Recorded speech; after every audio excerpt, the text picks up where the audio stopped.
y el otro había ganado mucha plata.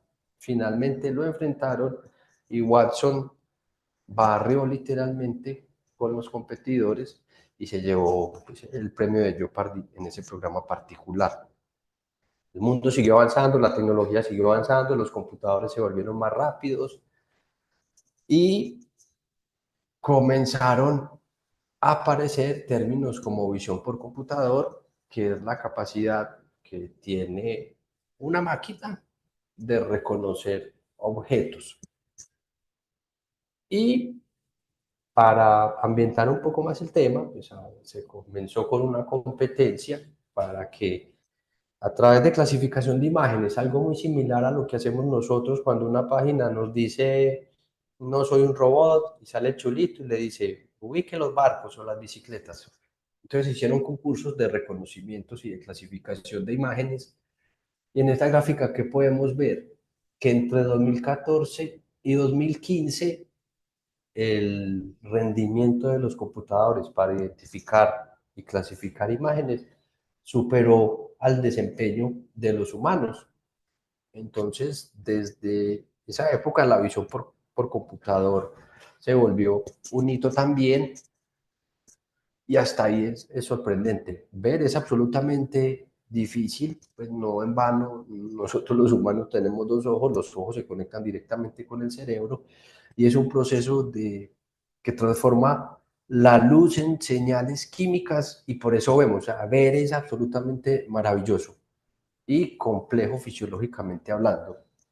No contentos con que los computadores pudieran ver, pues obviamente la evolución de la visión por computador ha seguido su curso normal, hay prototipos de carros, creo que ya se comercializan, que se manejan solos y su funcionamiento se basa principalmente en visión por computador.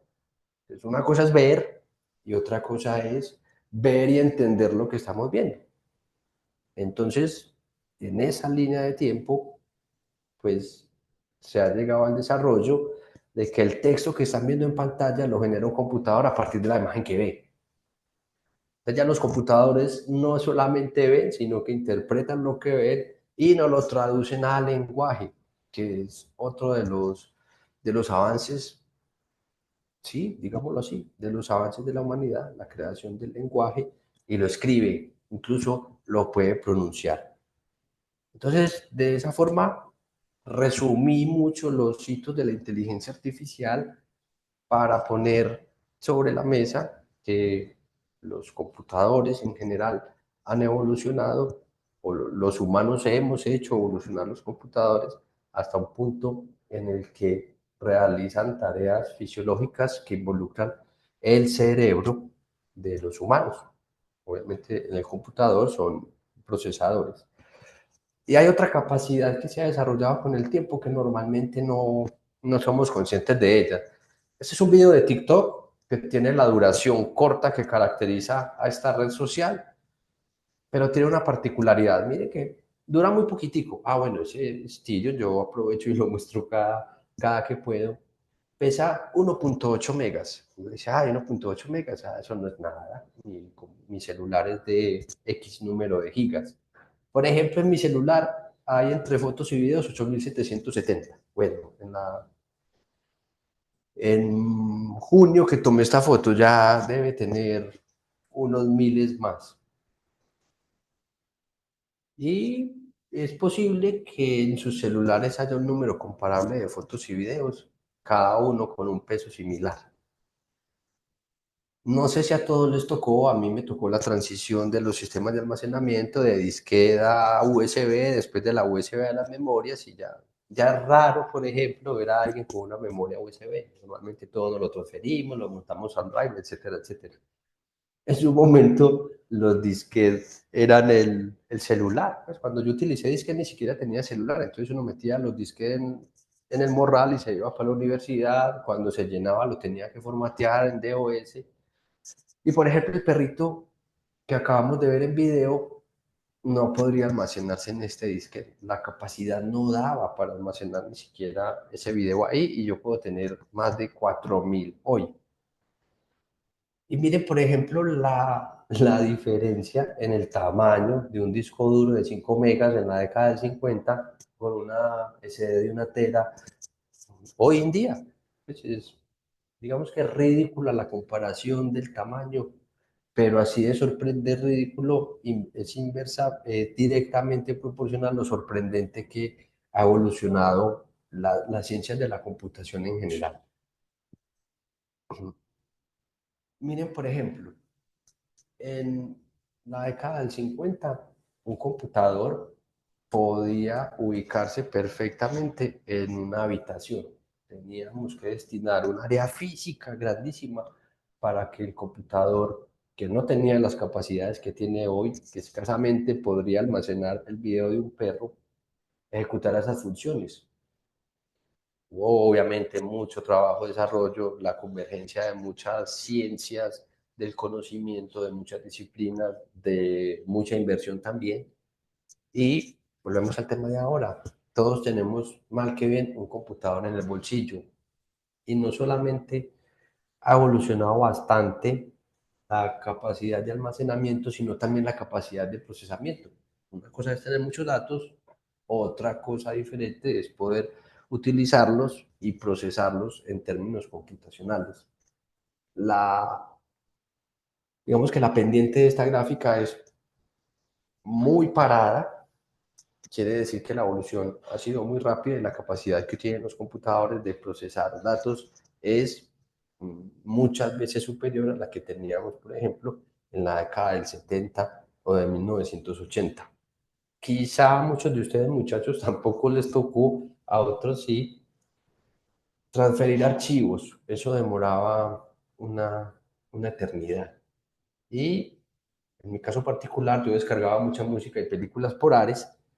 Era un programa para descargar contenido multimedia. A mí que me tocaba, por ejemplo, desconectar el teléfono, el cable del teléfono, conectarlo a la CPU y dejar descargando toda la noche 3, 4 o 5 ocasiones. Hoy nadie tiene que hacer eso. Hoy en la aplicación, en Spotify o cualquiera que tengan, la música está disponible, inmediatamente usted la quiere reproducir. La, aparte de almacenar muchos datos, la capacidad que tenemos de transferirlos de un lugar a otro, virtualmente hablando, es sorprendente también. Todo esto para mm, ambientar el, las disciplinas de la inteligencia artificial, que si bien son muchas, básicamente las podemos resumir en procesamiento del lenguaje natural. Se refiere a la capacidad que tienen las máquinas de entender nuestro lenguaje, sea escrito u oral, y de comunicarse con nosotros de esa forma. ChatGPT es el ejemplo perfecto. Uno le lanza un prompt, así se llama técnicamente, una pregunta, un comentario, lo que sea, él entiende y le devuelve una salida que puede ser texto o puede ser audio del texto que está leyendo. O también podemos, por ejemplo, con Siri o con Alexa, Alexa, tal cosa, ya entiende lo que le estamos diciendo y ejecuta la acción según el comando que le hayamos otorgado. El aprendizaje de máquinas tiene muchas técnicas. Básicamente es la capacidad que tienen los computadores de encontrar patrones en los datos, grandes conjuntos de datos, y orientar la toma de decisiones. Todos, espero que todos lo recuerden, en el colegio nos enseñaron regresión lineal y regresión logística. Eso no, si el eje Y graficaba el eje X, una serie de punticos, trazaba una línea y calculaba cuál recta se ajustaba mejor a ese conjunto de puntos. Y eso, por ejemplo, es un algoritmo de inteligencia artificial. Las máquinas son capaces de trazar muchas líneas y encontrar cuál es la mejor. El aprendizaje profundo se refiere principalmente a redes neuronales artificiales y a otro conjunto de técnicas como los transformadores, que en lo que se basa ChatGPT, y la visión por computador, que la hemos desarrollado hasta este momento en varios ejemplos que vimos anteriormente, que es la capacidad que tienen los computadores de ver. Ha evolucionado mucho la inteligencia artificial. Hace algunos meses todos, bueno, casi todos, estuvimos muy entusiasmados con Midjourney, la empresa Midjourney, haciendo minidinos de las profesiones. Este, por ejemplo, es uno que quise hacer por entrar en la moda, eso estaba súper popular en las redes sociales, de minidinos farmacéuticos. Y es maravilloso que solamente con el comando crea un minidino de un farmacéutico, la inteligencia artificial sea capaz de generar un número determinado de imágenes que ambientan o recrean el comando que les dimos. Ese, por ejemplo, es la simulación de cómo se verían en la vida real los personajes de televisión, Apu de los Simpson, algunos personajes de películas de Disney, etcétera, etcétera. ChatGPT, por supuesto, es quizá la utilidad de inteligencia artificial más popular en términos generales hoy en día. Si ustedes todavía no han descargado ChatGPT, pueden hacerlo, está disponible para Android y para iOS. En el celular o en el computador pueden ingresar directamente. Hay una versión gratuita y hay una versión paga. Denle la oportunidad, se van a sorprender sin duda alguna y van a encontrar que si aprendemos a utilizarla, puede ser de mucha utilidad, puede ser otra mejor amiga en nuestro día a día. Yo lo tengo más adelante, pero yo lo uso para redactar correos electrónicos, por ejemplo, y me ha servido bastante. Y en general, BART es la competencia de ChatGPT y podríamos decir que casi todas las necesidades de algunas disciplinas, principalmente mercadeo, creación de contenido de redes sociales, tienen una aplicación. Hay aplicaciones para reducir el sonido de fondo, mejorar la calidad del video mientras uno está en una reunión. Hay aplicaciones que permiten crear música, por ejemplo, es otra actividad del cerebro humano que es compleja. La música particularmente a mí me gusta mucho y me parece muy difícil crear música, de la nada crear una melodía, una letra y después juntarlas y que a las personas les guste es sorprendente. Hay aplicaciones que aceleran la velocidad de creación de videos o de contenido para podcast.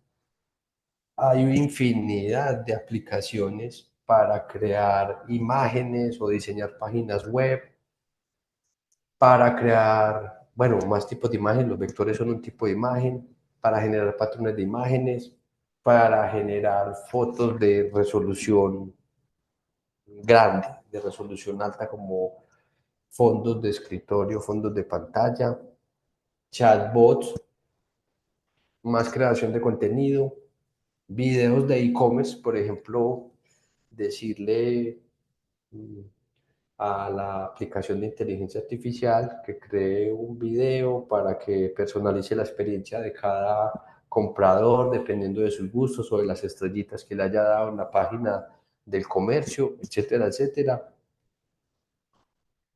Editar fotos, pues los que no estudiamos diseño ni nada de eso, sufríamos mucho cuando teníamos que remover el fondo, nos quedó metido en la foto atrás o lo que fuera, ya la inteligencia artificial tranquilamente eso hace en pocos segundos. Crear videos educativos, por ejemplo, pues en este caso dice profesionales, pero puede ser cualquier tipo de video con avatar. Buscar citas en libros, esto personalmente todavía no sé qué pensar de esto porque resume todo el proceso de leer para encontrar lo que uno necesita y en cierto sentido a mí me gusta pensar que eso nos hace aprender más, pero esto resume tiempo y encuentra la cita que uno necesite y por supuesto aplicaciones para leer, escribir, resumir PDFs, etcétera, etcétera. La, el abanico de posibilidades que tiene la inteligencia artificial está disponible en Internet. Es, pues, es bueno conocerlos porque pueden ser de utilidad en cualquier momento, sea cual sea el área en el que uno se va a terminar desempeñando. Otra cosa que a mí me gusta mucho son los cuadros. Este todo lo conocemos, es la Mona Lisa de Leonardo, y es sorprendente cómo la inteligencia artificial puede recrear el fondo. Esta sería la Mona Lisa si el cuadro fuera recreado y ha ampliado el cuerpo completo, o la capacidad que tiene de buscar parecidos. Pues, es sorprendente, no hay otra palabra para mencionarlo. Y hasta acá es el primer momento de la presentación, para volverlo a poner y a sintonizarnos. La vida está en constante cambio, particularmente la tecnología ha evolucionado de forma sorprendente. Somos una generación a la que le está tocando vivir un hito histórico de la historia de la humanidad en la Tierra. Es así, somos testigos de uno de los avances más grandes que ha tenido la humanidad, no solo inteligencia artificial, tecnología en general. El segundo aprendizaje es que el trabajo en equipo es indispensable independientemente de que estemos pensando que la inteligencia artificial nos va a reemplazar, porque puede ser impreciso la inteligencia artificial, y lo leí hace poco, a los humanos no nos va a desplazar la inteligencia artificial, pero quizás sí nos va a desplazar un humano que sabe utilizar la inteligencia artificial. Y lo acabamos de ver en ese montón de ejemplos de aplicaciones. Si uno necesita o si su fuente de ingreso principal es crear contenido de podcast, pues va a crear más podcast el que se apoya en la inteligencia artificial, quizá mejor podcast, pues no vamos a discutir la calidad, pero pueden ser mejores también que alguien que lo hace del modo tradicional. Entonces, en ese sentido va a generar más podcast, más escuchas, etcétera, etcétera. Entonces, el trabajo en equipo, ya pensado no solo como trabajo humano, humano, humano, humano, trabajo humano, humano, máquina, máquina. Ya las máquinas hacen parte del trabajo en equipo. Para ponerlo en el ambiente de la presentación, cuando Tyrion llegó a nuestra casa, ni mi esposa ni yo habíamos tenido perro, y bueno, ella quería que el perro aprendiera a dar la pata, que se tirara patas arriba y que se acostara. Y bueno, queríamos también que aprendiera a hacer chichi, que no fuera tan cansón cuando quería jugar, etcétera, etcétera. Entonces decidimos buscar a alguien que sabe de perros, contactamos a un entrenador de perros, hagan de cuenta, yo le digo molestando de cariño, Juanes, usted es igualito a César Millán, pero colombiano. Con mucho escepticismo también, me dice, si será verdad lo que uno ve en Animal Planet, que le dice al perro siéntese, el perro se sienta. Y bueno, créanme que es verdad. Entonces trajimos a Juanes a nuestro equipo, hicimos un equipo de 3 personas, los dos dueños del perro y el entrenador, y el perro ha aprendido muchas cosas que le hemos querido enseñar, pero que Juanes nos ha orientado porque él es el experto. Entonces, para ponerlo en el mundo, no hay mejor estrategia que trabajar en equipo, sea cual sea nuestra formación académica y sea cual sea, muchachos, el área en el que se vayan a desempeñar cuando terminen sus estudios de pregrado, de posgrado. No, no importa, trabajar siempre en equipo, incluyendo ya las máquinas. Para entrar un poco en mi área de conocimiento, hay una particularidad en salud, y es que todos los software de inteligencia artificial que se usen para fines médicos, entiéndanme, para apoyar el diagnóstico, para apoyar el tratamiento o para tomar conductas cuando cualquier prestador, un médico, está teniendo un paciente, por ejemplo, se consideran dispositivos médicos. Y en salud, digamos que hay varios grupos de suministros: medicamentos, dispositivos médicos, reactivos de diagnóstico, cosméticos y alimentos. Pero los medicamentos y los dispositivos médicos tienen una connotación muy importante, y es que antes de salir al mercado, de que estén disponibles para que nosotros los compremos en droguerías o para que los hospitales no los administren, tienen que pasar una serie de aprobaciones por los entes regulatorios. En Colombia es el INVIMA, en Estados Unidos es la FDA, en Europa es la EMA. Entonces, como el mundo ha cambiado tanto, estas agencias reguladoras llegaron a un punto en el que dijeron, listo, si los software con inteligencia artificial pueden mejorar el diagnóstico, el tratamiento, etcétera, nosotros necesitamos regularlos, pero el mundo va tan rápido que no sabemos si somos capaces de regular a ese ritmo. Y esa es una preocupación que todas las agencias reguladoras tienen hoy. No se ha solucionado ese problema, y en general la normatividad de inteligencia artificial apenas se está construyendo en muchos países, incluido Colombia. Entonces empezaron a orientar. Bueno, vamos al menos a empezar a publicar principios que se deben tener en cuenta para los desarrolladores de software de inteligencia artificial. El primer principio le pega perfectamente al segundo aprendizaje que yo me traigo a mi vida y es, hay que trabajar en equipo.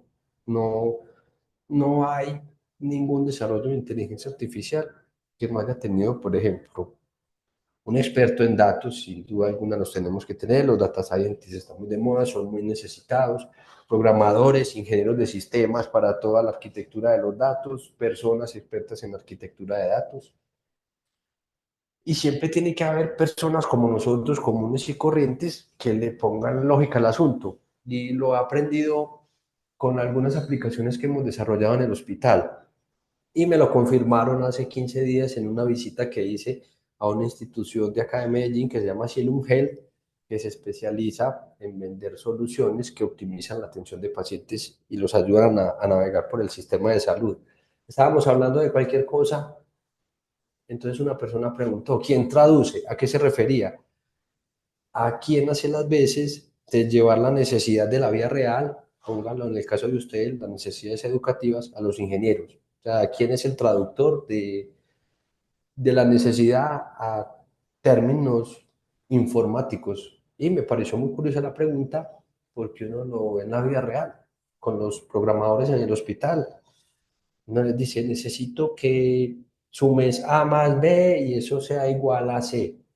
Ellos lo hacen muy eficientemente, pero hay cierto entendimiento de uno como experto en la disciplina que hace que tenga sentido en la vida real que A más B sea igual a C. Él hace la suma, pero rara vez sabe cuál es la utilidad que va a tener para el usuario final. Entonces, trabajar en equipo va a ser indispensable, sea o no sea con inteligencia artificial. Por supuesto, hay que tener en cuenta buenas prácticas de desarrollo de software y de seguridad. Este es un tema que preocupa mucho al mundo en general. En Colombia no hemos sido ajenos a ataques cibernéticos. Hace pocos días la Supersalud, el Ministerio de Salud, la Fiscalía ha sido atacada, el INVIMA ha sido atacado más de una vez en los últimos años y los datos hay que protegerlos.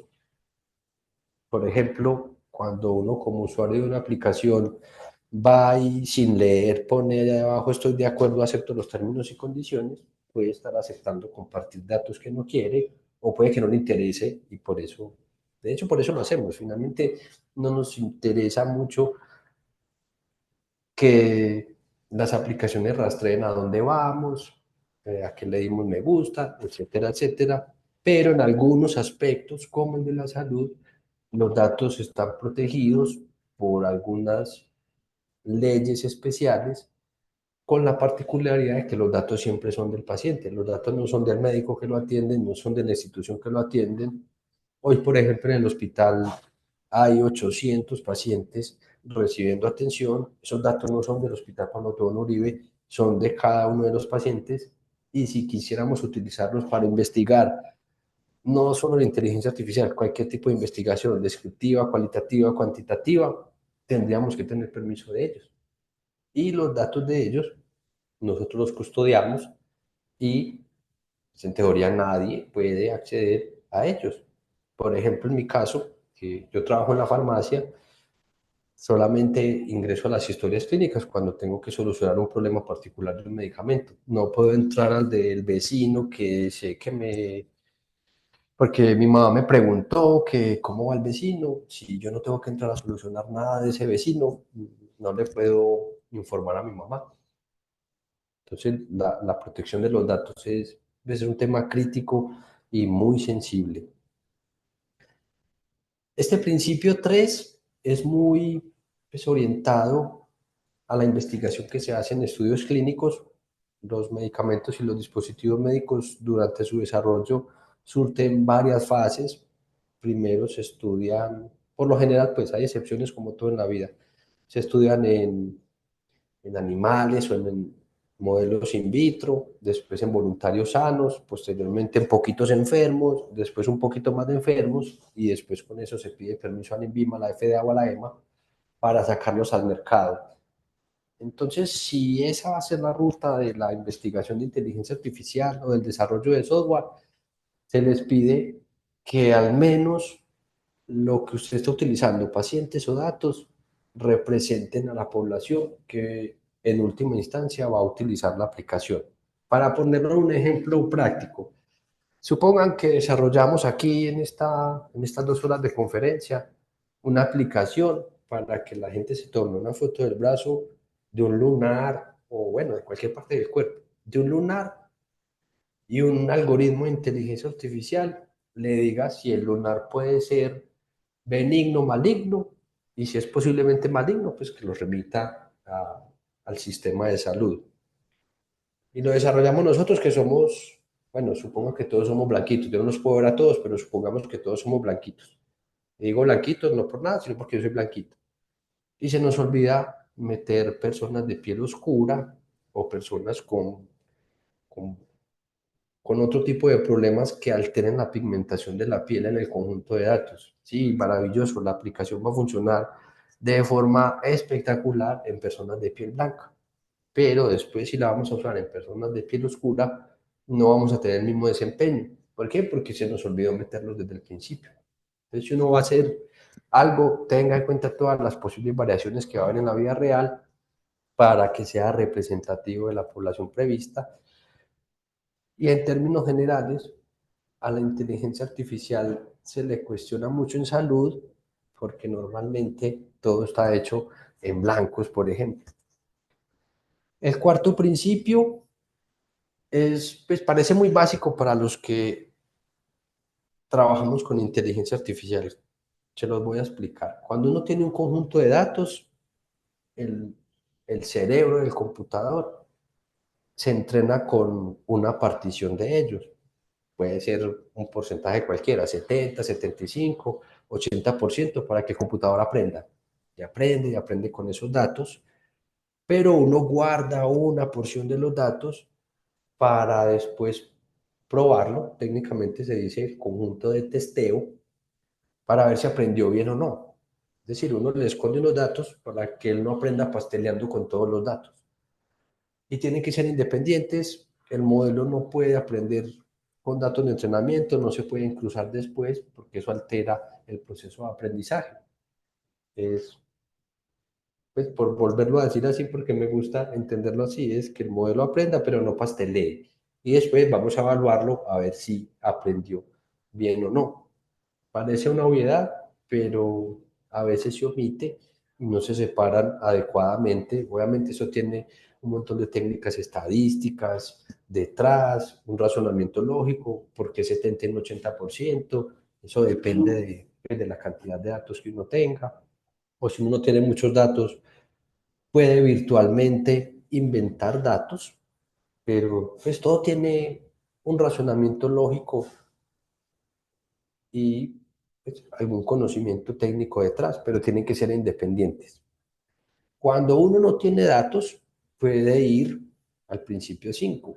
Bueno, hay hoy en día uno de los grandes nichos de mercados son los datos, comprar datos o vender datos. Entonces, son datasets de referencia. En salud, por ejemplo, si alguien estuviera interesado en desarrollar un algoritmo para predecir sepsis, es decir, una infección generalizada en el cuerpo en los pacientes de UCI, puede entrenar con unas bases de datos de hospitales que hay disponibles de Estados Unidos. Entonces, si uno no tiene datos y va a referenciar un conjunto que está en Internet o a comprarle datos a alguien, pues tienen que ser seleccionados adecuadamente y asegurar al menos que el principio que vimos ahora de que los datos son representativos de quién vamos a usar, pues se cumple. El sexto principio es que el diseño del modelo tiene que adaptarse a los datos y reflejar el uso previsto del dispositivo, porque estamos hablando de Machine Learning en salud. Parece también una obviedad, uno dice, ay, sí, pero puede pasar que durante el entrenamiento algunas cosas pasaron y que los científicos de datos muy ingeniosamente hacen maromas para que los datos den y finalmente el modelo va a ser muy bueno, pero cuando el experto temático empieza a cuestionar, puede que identifique que se hicieron cosas indebidas para forzar el modelo a que diera.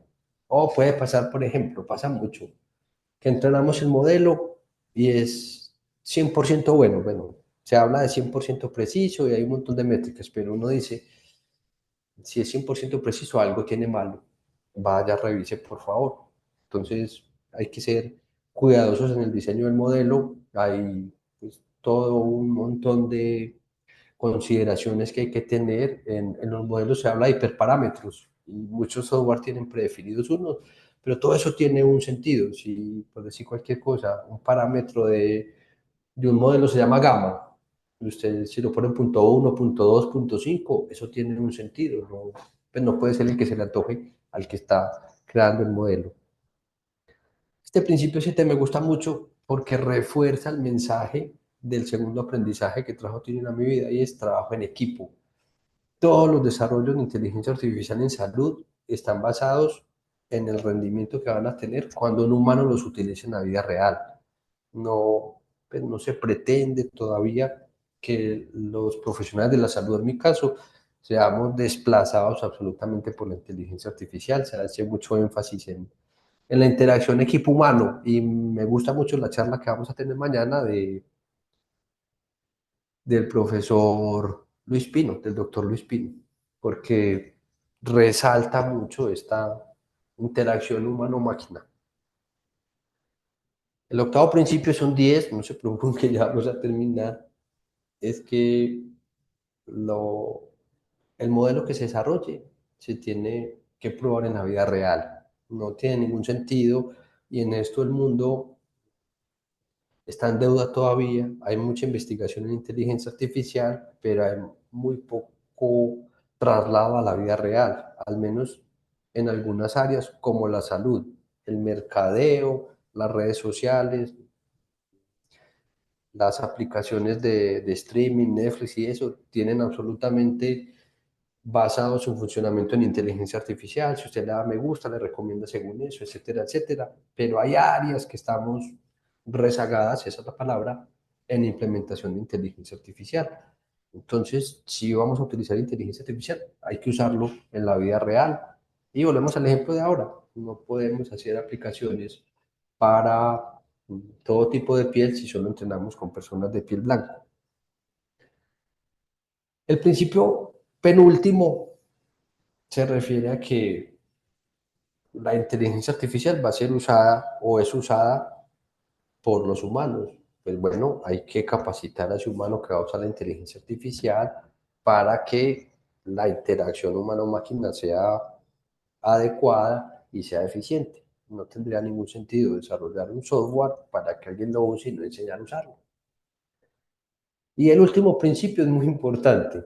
Después de que el modelo se desarrolla, y se implementa, si le va bien y se implementa, hay que reentrenarlo porque el mundo cambia y cambia y cambia, los datos cambian y cambian y cambian y tenemos que asegurar durante el ciclo de vida del software, del modelo de inteligencia artificial, que lo estamos reentrenando para que los cambios que están teniendo, por ejemplo, en salud podría ser, por poner cualquier ejemplo, entrenamos un algoritmo para identificar, bueno, les voy a poner, perdón, un ejemplo de la vida real.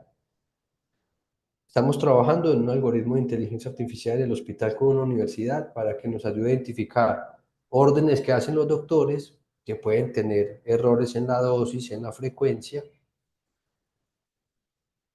y la universidad nos dijo, por políticas institucionales yo no puedo meter niños, en el hospital atendemos adultos y niños, entonces le entregamos 1 millón de órdenes de adultos. Cuando salgamos a la vida real y queramos extrapolarlo a todo el hospital, pues lo tendremos que reentrenar con datos de niños para poderlo usar en la vida real, a menos que queramos quedarnos usándolo solamente en adultos, que bueno, tendría mucha utilidad, pero para mí no tendría sentido que los niños, que es la población donde más se cometen errores porque les tienen que calcular la dosis según el peso, no se beneficien de un algoritmo de inteligencia artificial. Todos estos principios que parecen muy largos se desarrollaron para orientar tres componentes que tiene la inteligencia artificial. Sea cual sea el algoritmo de inteligencia artificial, tiene tres componentes nada más. La entrada al modelo y la salida. Parece muy fácil y casi nada, pero detrás de cada uno hay expertos, hay mucha ciencia, mucha tecnología y mucho razonamiento también. La entrada de un modelo de inteligencia artificial puede ser casi todo lo que nosotros conocemos. Pueden ser archivos, PDFs, documentos de Word, notas de audio, lo que se registra cuando navegamos por páginas web, datos de sensores, imágenes en salud. Se utilizan las radiografías, las resonancias, las tomografías para inteligencia artificial, los videos, los emails, la actividad de las redes sociales, cada me gusta, cada comentario en redes sociales, básicamente casi todo lo que nosotros podemos hacer en un computador se puede convertir en una entrada de inteligencia artificial. ¿Qué, qué puede pasar? Hay dos tipos de aprendizaje: aprendizaje supervisado y aprendizaje no supervisado. Vamos a entender primero el aprendizaje supervisado.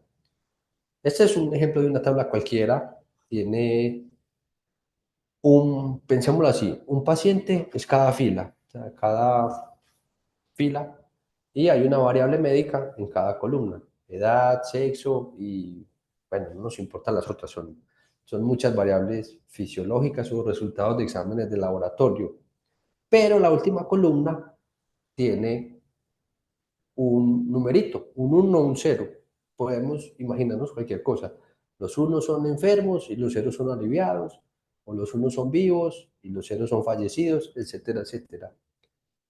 Pero eso es la respuesta que nosotros esperamos. Pensémoslo en términos educativos. Estos son personas, estos son variables fisiológicas, eh, si estudia virtual, si estudia presencial, si es hombre, si es mujer, y las variables que queramos imaginar. Y aquí, por ejemplo, podríamos decir si gana la materia o pierde la materia, o si se gradúa o no se gradúa. Que tenga la respuesta nos hace pensar siempre en aprendizaje supervisado, porque vamos a entrenar el modelo dándole a conocer la respuesta, de forma que él va a aprender en estos datos qué es lo que en términos matemáticos hay de correlación para que sea un 1 o un 0. Y eso es aprendizaje supervisado. Bases de datos que están etiquetadas, es el término técnico. Cuando los datos no tienen esta columna, se llama entrenamiento no supervisado y el modelo aprende sin pastelear la respuesta. Sea cual sea la entrada o sea cual sea el tipo de aprendizaje, básicamente, de forma resumida, se modela para tres cosas: para clasificar, para agrupar o para predecir. Clasificar en términos de salud: vivo, muerto, enfermo, aliviado, enfermedad grave, leve, moderada, puede ser todas las categorías que uno necesite. Agrupar, crear grupos. En mi caso particular, yo he tratado de agrupar pacientes por complejidad. Entonces podrían ser pacientes de riesgo alto de errores de medicación, pacientes de riesgo moderado o pacientes de riesgo bajo, y predecir, por ejemplo, en mi caso, cuál va a ser el consumo del acetaminofén el próximo mes, o cuál va a ser la proporción de pacientes que no van a venir a su cita de control de X operación. Y estas son las tres utilidades principales de los modelos de inteligencia artificial. Después de que uno tiene los datos y los modela, se tiene que evaluar el desempeño. ¿Qué puede pasar? Que a uno le vaya bien, tenga en cuenta los principios que acabamos de ver, parta el conjunto de datos en entrenamiento y testeo, y que en el de testeo el modelo funcione bien. Hay muchas métricas de evaluación del desempeño, cada una depende del tipo de algoritmo que uno esté utilizando. Hay unas más apropiadas para los de predicción, hay otras más apropiadas para los de clasificación. Y bueno, eso es lo importante del trabajo en equipo. Hay personas que saben mucho de evaluación de modelos y que nos ayudan con eso. Entonces, si todo sale bien, el modelo es aceptable, súper bien, publicamos el artículo y empezamos a considerar si lo implementamos en la vida real. Pero con frecuencia, esto es más frecuente de lo que uno quisiera, el modelo no se desempeña adecuadamente y puede ser por dos cosas, porque no aprendió suficientemente bien de los datos, puede ser por muchas razones, porque los datos no son suficientes o porque tuvimos errores en el modelo o que aprendió tan bien que es prácticamente imposible de creer que sea un rendimiento del 100% en identificar cualquier situación. Por decir cualquier cosa, que uno le muestra un modelo, una radiografía de rayos X y que siempre, siempre en el que tiene neumonía prediga neumonía. Es sospechoso que no se equivoque nunca, así estemos hablando de inteligencia artificial. ¿Por qué? Porque está aprendiendo a partir de datos que no siempre son perfectos y nunca van a ser perfectos los datos. Eso en la vida real no pasa. Cuando uno estudia inteligencia artificial, los ejemplos son perfectos porque los datasets están construidos intencionalmente para que uno, o adecuado más bien, para que los modelos den, pero en la vida real el dolor de cabeza son los datos y lo vamos a ver un poco más adelante. Para ambientar eso un poquito, les voy a poner un ejemplo de mi vida personal. Un día estaba buscando información para tratar de ver en qué estaba el mundo, identificar desarrollos de inteligencia artificial para el uso de medicamentos en un hospital y me encontré con este artículo que es detección de puntos extremos, eso es lo que traduce un outlier, para errores en la dosificación de medicamentos con un algoritmo no supervisado. Entonces me llamó la atención dos cosas, que el algoritmo era no supervisado, es decir, que él no sabía qué orden estaba buena y qué orden estaba mala, en términos de dosis, y que solo utilizaba dos parámetros de una orden.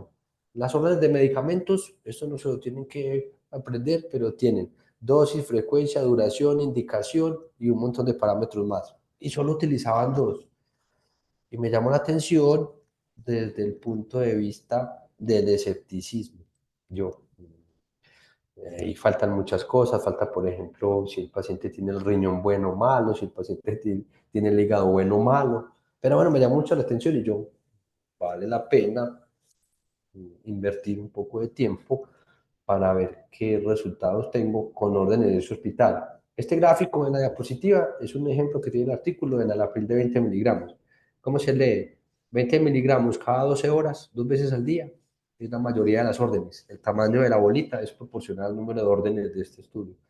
Pero, por ejemplo, 20 miligramos cada 8 horas, el enalapril no se debe dar cada 8 horas y tampoco se debe dar 40 cada 12 horas. Entonces, él es capaz de detectar órdenes malas de enalapril solamente con la dosis y la frecuencia. Y dije, listo, vamos a por ello. Me fui, está intencional la difuminación de la imagen porque tiene datos de pacientes y tenemos que conservar la confidencialidad. Y traje todas las órdenes que se hizo en un periodo determinado en este hospital. Para poner un orden de magnitud, en este hospital se hacen 2.337 órdenes cada día. Y dije, listo, bien, vámonos por un mes, 2 meses, 3 meses. No, pues digamos que no es relevante en este caso de cuánto nos fuimos. Y filtré el más popular de todos los medicamentos en el mundo, es el acetaminofén. No, listo, vamos a filtrar órdenes de acetaminofén, a ver qué me da. Miren que el modelo de inteligencia artificial, afortunadamente, hay una amplia disponibilidad de software que se especializa en inteligencia artificial. No, no ocupa más que estas líneas del programa. Esto es, por ejemplo, un pantallazo de Google Colab. Entonces, no, pues no hay mucho que desarrollar en términos de programación de computador de un modelo. Obviamente se los mencionaba ahorita, este es algunos hiperparámetros de los modelos, pero ese es el modelo, no hay más que decir ahí, es supremamente corto porque el truco de la inteligencia artificial van a ser los datos. Listo, corrimos el modelo, tuvimos una salida, la salida la graficamos, estos son órdenes de 500 miligramos de acetaminofén de 500 miligramos, el que todos conocemos, el que casi todos hemos tomado, y lo mismo que yo había encontrado, la dosis y la frecuencia. Y bueno, está ahí, no nos interesa la interpretación de los gráficos, los ceros son órdenes buenas, los azules y las naranjadas son órdenes malas. Bueno, listo, muy bonito el gráfico. Vamos a evaluar, a testear cómo se desempeñó el modelo. Eso en términos técnicos se llama una matriz de confusión. Básicamente muestra la comparación entre la realidad y lo que predijo el modelo. Para ponerlo en palabras que podamos entender, según esta precisión micro, mi modelo identificaba 8 de cada 10 órdenes de acetaminofén malas. Con otra métrica, 5 de cada 10. Entonces, básicamente con esta precisión macro, yo podía tirar una moneda al aire y lo que cayera lo podía tomar como decisión. Y con otro modelo, 9 de cada 10. Ahí, toda, digámoslo, entre comillas, toda una ciencia detrás de escoger cuál métrica de desempeño escojo, porque si yo como experto no supiera que cometí errores en el camino, por ejemplo, no separé los niños de los adultos, no voy a volver, perdón. Entonces, claro, estas dosis por acá pequeñitas son de niños, estas dosis por acá son de adultos o de niños grandes. Entonces, primer error, como experto temático lo sé, no como podría pensarlo un especialista en inteligencia artificial que no tenga el contexto de la salud. Por eso el trabajo en equipo vuelve y retoma mucha importancia y no importa el campo en el que uno desempeñe, siempre tiene que tener expertos temáticos. Yo pues caí en cuenta del error tarde, dije, claro, se me fueron los niños. Pero bueno, si yo no fuera mm, consciente de ese error y no fuera pues a la misma vez conocedor de los dos temas y quisiera comercializar mi aplicación, pues yo voy y la vendo con la precisión del 89%. Hay 9 de cada 10 órdenes en su hospital de acetaminofén. Yo las voy a identificar bien, estén buenas o malas, 9 de cada 10.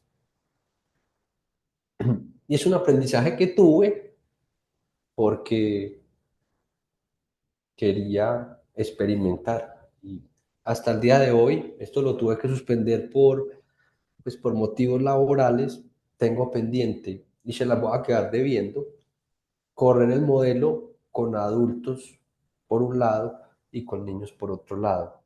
Pero ¿por qué quise traer ese ejemplo? Porque es muy común que en la literatura encontremos aplicaciones de inteligencia artificial.